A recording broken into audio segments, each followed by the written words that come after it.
Welcome to Earthwork Echoes, where we explore traditional crafts that shaped entire industries. Today, we are watching something you won't see anymore, installing a grinding stone the old way, by hand, with nothing but timber, iron bars, and nerve.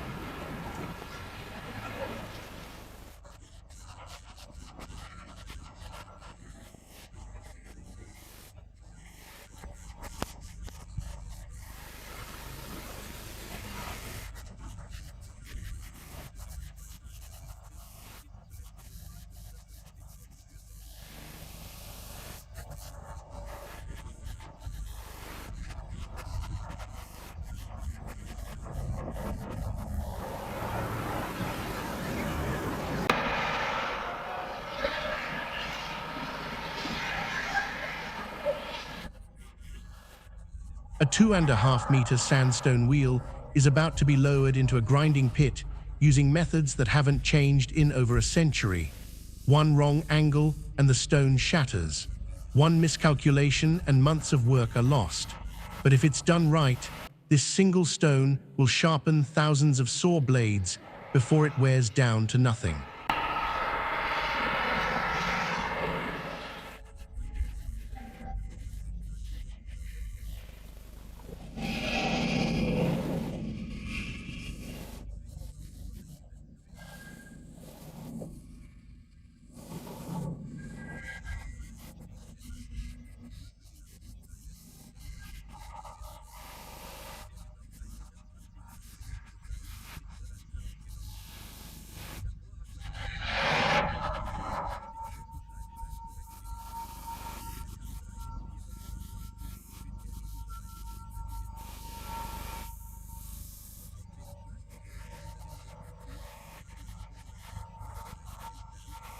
The grinding stone arrives by rail from the Eiffel quarries, strapped to a flatbed car with round timbers wedged through its center hole.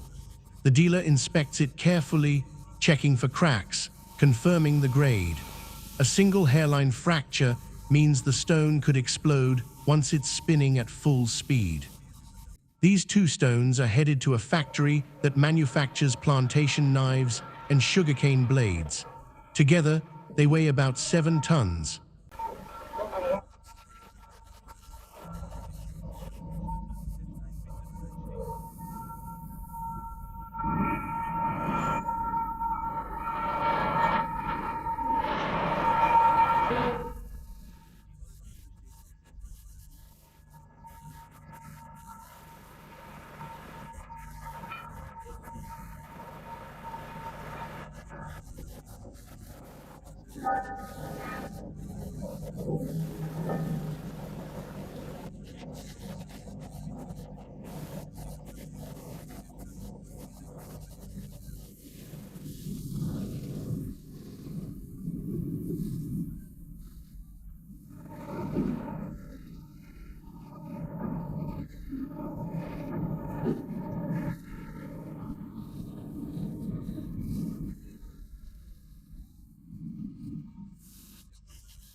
Before trucks, stone carts hauled these loads down into the valleys on iron-rimmed wheels, drawn by horses over paths that could snap an axle on a bad turn.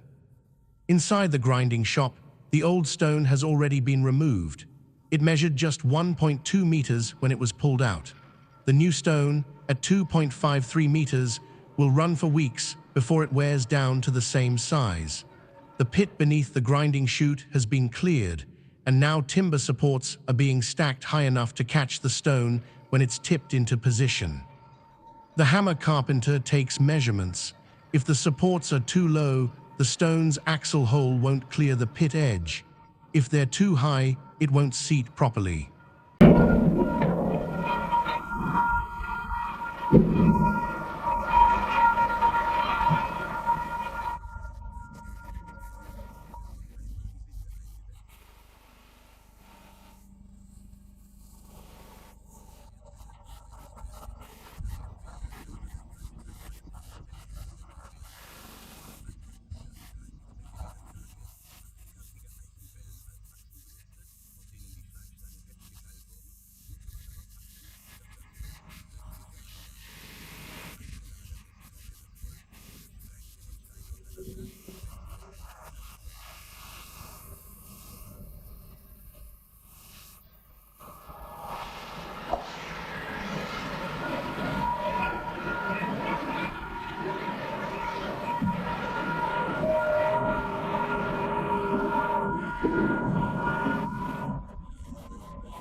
The stone is mounted on steel pipe rollers and brought to the edge using pry bars.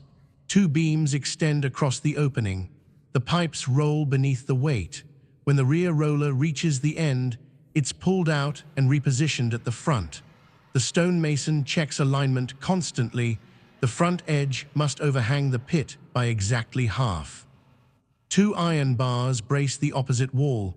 Then the winch hooks to the rear edge and lifting begins. Slowly, the back rises. Wooden blocks wedge underneath to prevent kickback.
The higher it climbs, the deeper the front edge sinks into the pit. Here's where it gets tricky. The edges must stay intact during the drop. If a corner chips, The entire wheel has to be recut. Water is poured over the edge to soften the sandstone and reduce chipping risk. The winch keeps cranking, the angle steepens, then gravity takes over. The front edge slides down with a deep scraping sound, controlled but unstoppable. It lands vertically on the support beams with a thud you feel through the floor.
Now it stands upright, but it's not centered yet. The winch adjusts position until it's perfectly vertical. Only then can the heavy iron axle be fitted through the center. Metal plates clamp the stone tight between them. The axle bearing, thickly greased, waits at the mill's edge. The stone is rolled forward until it hangs freely, suspended exactly where it needs to spin. The supports are pulled out. A base plate of U-shaped iron bars covers the pit. The pulley bolts to the axle. Then the hammer carpenter checks alignment with a right angle, watching for wobble. Even slight deviation ruins the grinding action. He spins it slowly. A chalk mark shows the high spot. The axle nut is tapped forward until the wobble disappears. The edge now rotates smooth and true. He taps the stone, listening. A clear ring means it's sound. A dull thud means a hidden crack. It rings clean. The drive belt fits for the test run. The motor starts. The stone turns slowly, then faster. No one stands in front. If there's a crack, centrifugal force can rip it apart, sending chunks through walls. The carpenter watches closely. 30 minutes pass. No cracks, no vibration. The stone is sound. Water begins to flow. The chute is ready. 2 grinders take positions, wearing long aprons. Saw blades feed through between the fast grinding stone and the slow pressure stone. The rhythm begins. Insert, pull, pass, forward, repeat. The carpenter steps back. His work is done. The stone will grind its way down to nothing, sharpening thousands of blades before it's replaced. If you're drawn to craftsmanship that refuses to disappear, hit subscribe. We're tracking down the trades that built the industrial world, one process at a time.